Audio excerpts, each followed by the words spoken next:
राधे राधे। निर्जला एकादशी व्रत हिंदू धर्म में वर्ष की सबसे पुण्यदायक और कठिन एकादशी मानी जाती है। यह व्रत सभी 24 एकादशियों का फल देने वाला होता है, विशेषतः उन लोगों के लिए जो साल भर एकादशी व्रत नहीं कर पाते हैं, पर कई लोग गलत तिथि में व्रत कर लेते हैं।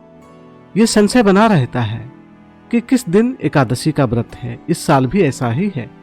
कई लोग कह रहे हैं 6 जून को है, कई कह रहे हैं 7 जून को है। तो पूरी जानकारी आपको इस वीडियो में मिल जाएगा और एक सही तिथि का पता चलेगा जो एक पुण्यदायक एकादशी व्रत के लिए मान्य है।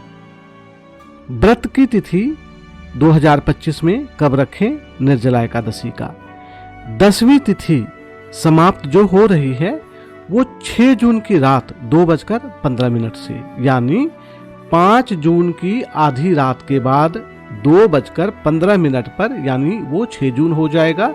10वीं तिथि समाप्त होगी और एकादशी की शुरुआत होगी।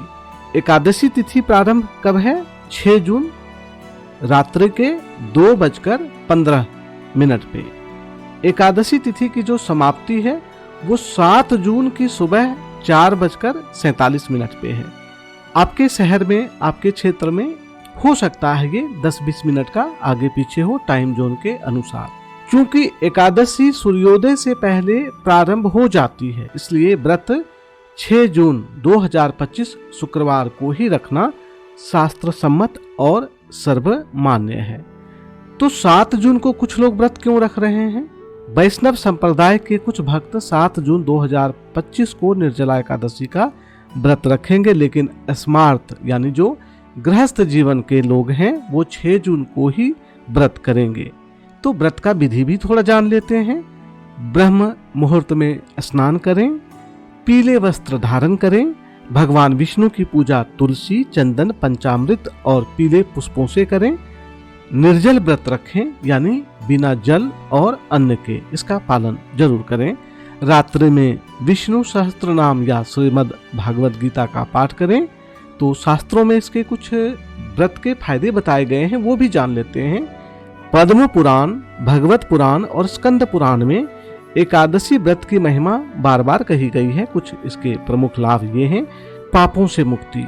कई लोग अनजाने में कुछ ऐसे पाप कर लेते हैं जिसका प्रभाव जिंदगी भर उनको पड़ता है, दुख भोगना पड़ता है। तो अनजाने में किए गए पाप नष्ट हो जाते हैं निर्जला एकादशी का व्रत करने से। मोक्ष की प्राप्ति होती है, आत्मा का ऊर्ध्वगमन और वैकुंठ की प्राप्ति संभव होती है, काया और मन की शुद्धि होती है। निर्जल व्रत से शरीर तपता है और मन संयमित होता है। आत्मिक बल और स्थिरता के लिए भी एकादशी का व्रत किया जाता है। आत्मा की शक्ति बढ़ती है, इच्छा शक्ति मजबूत होती है, पारिवारिक सुख शांति आती है। जिन घरों में एकादशी का पालन होता है वहाँ कलह और रोग कम होते हैं। विष्णु कृपा बहुत ज्यादा होती है। भगवान विष्णु स्वयं कहते हैं कि एकादशी व्रत मेरे हृदय को सबसे प्रिय है। तो भक्तजन, आप भी एकादशी का व्रत पूरे श्रद्धा भाव से करें ताकि आपके घर सुख शांति और सम्मति आए, पापों से मुक्ति हो, मोक्ष की प्राप्ति हो, काया और मन की शुद्धि हो, आत्मिक बल की स्थिरता हो, पारिवारिक सुख शांति हो। विष्णु की विशेष कृपा आपके ऊपर, आपके परिवार के ऊपर पड़े। 6 जून को ही आप निर्जला एकादशी का व्रत करें, ये शास्त्र सम्मत है। जय श्री कृष्णा, राधे राधे, जय माता दी।